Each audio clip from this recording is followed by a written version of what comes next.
बाबा कहते हैं कि संतुष्ट रहना है और संतुष्ट करना है।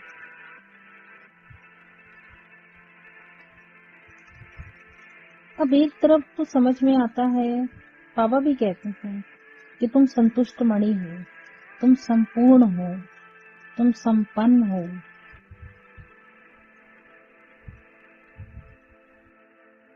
अगर मैं संपन्न हूँ, मैं आत्मा संपन्न हूँ, संपूर्ण हूँ, तो संतुष्ट भी तो हूँ, इसीलिए संतुष्ट हूँ। तो फिर संतुष्ट किसको करना है या संतुष्ट किसको बनना है? तो जब बाबा ये बात कहते हैं कि संतुष्ट करना है और संतुष्ट रहना है, ये किसके लिए बाबा कह रहे हैं?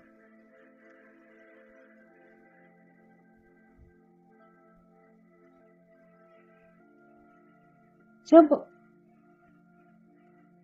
मैं अपने को देह समझती हूँ, ड्रामा का एक कैरेक्टर समझती हूँ,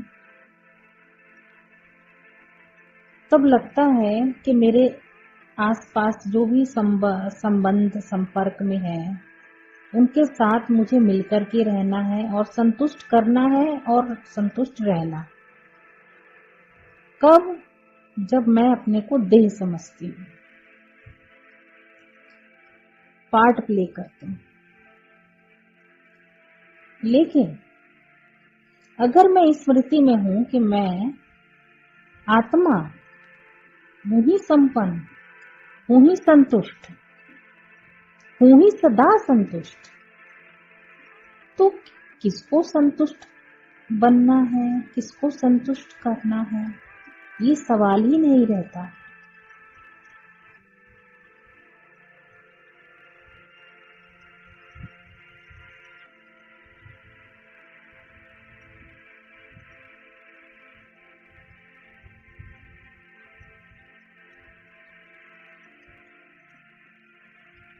लेकिन दिखाई तो देता है, असंतुष्ट लोग दिखते हैं और मन में भी असंतुष्टि आती है। तो यहाँ पर ड्रामा का रहस्य मदद करता है ना। ड्रामा में बाबा ने कहा है कि ड्रामा फिक्स्ड है। ड्रामा अगर फिक्स्ड है, पूरा स्क्रिप्ट बना बनाया है, उसमें कुछ भी बदलाव नहीं होना है, तो संतुष्ट वही रहेगा सदा जो दृष्टा है,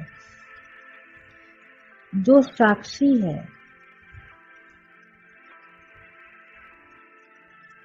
साक्षी माना आत्मा साक्षी है, पिक्चर देख रही है टीवी पर, मन के टीवी पे देख रही है पिक्चर।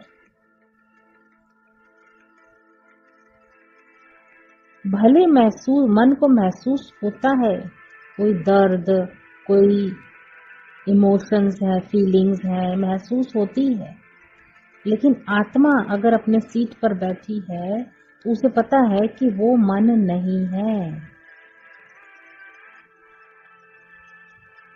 तो आत्मा जब अपने सीट पे बैठी है तब साक्षी है, और जैसे ही वो साक्षी होती है तो संतुष्टता तो उसका निज गुण है। वो ड्रामा के कोई भी सीन पे असंतुष्टता में आएगी ही नहीं। वो न क्यों करेगी, कैसे, ऐसे नहीं वैसे, यही शब्द तो हैं जो कहते हैं कि हम असंतुष्ट हैं। ये जो विकल्प आते हैं ड्रामा की सीन को देखने के समय, यही असंतुष्टता है। लेकिन आत्मा अगर ड्रामा को ऐसा टीवी देख रही है, मैं अपने को सेपरेट देख रही है कि वो ड्रामा अलग है, मैं अलग हूँ,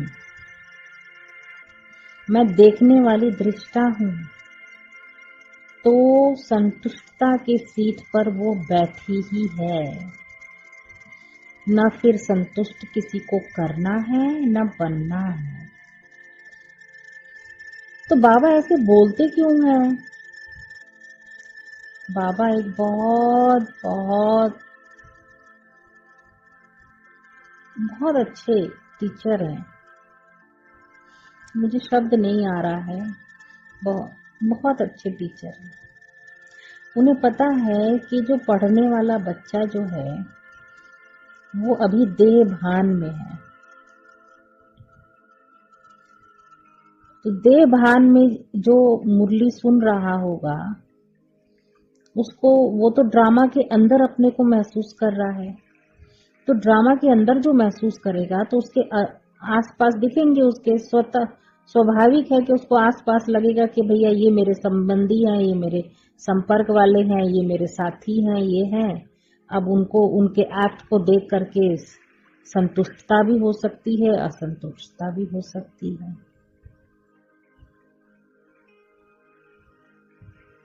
तो बाबा को पता है, इसलिए बाबा ये शब्द बोलते हैं कि बच्चे संतुष्ट करो और संतुष्ट रहो। तो बाबा का लक्ष्य, मतलब क्यों कहते हैं फिर बाबा? बाबा तो आत्माओं से बात करते हैं। तो बाबा का जो बाबा की जो मुरली है वो मैं आत्मा का जर्नी है। उसी मुरली के थ्रू मैं अपने स्थिति धीरे धीरे बढ़ाती हूँ।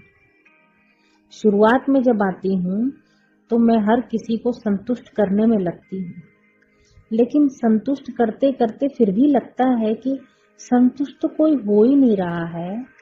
तो फिर धीरे धीरे अपने अंतर्मुखता में जब मैं जाती हूँ, चेक करना शुरू करती हूँ अपने संकल्पों को, फिर धीरे धीरे समझ में ये आता है कि मैं तो ड्रामा के बाहर हूँ, तो मैं ये सब परेशान हो क्यों रही हूँ?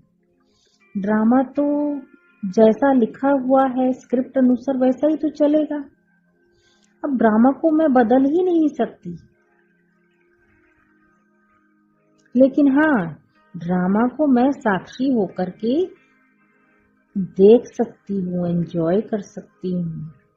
चाहे सुख का पार्ट चल रहा हो चाहे दुख का, मैं अप्रभावित रहूंगी।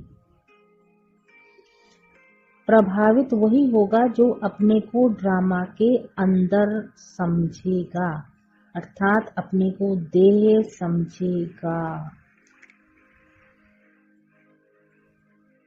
बहुत गूढ़ता है बाबा की मुरली में। जितना हम अंतर्मुखी बनेंगे उतना उसकी गूढ़ता हमें समझ में आने लगती है।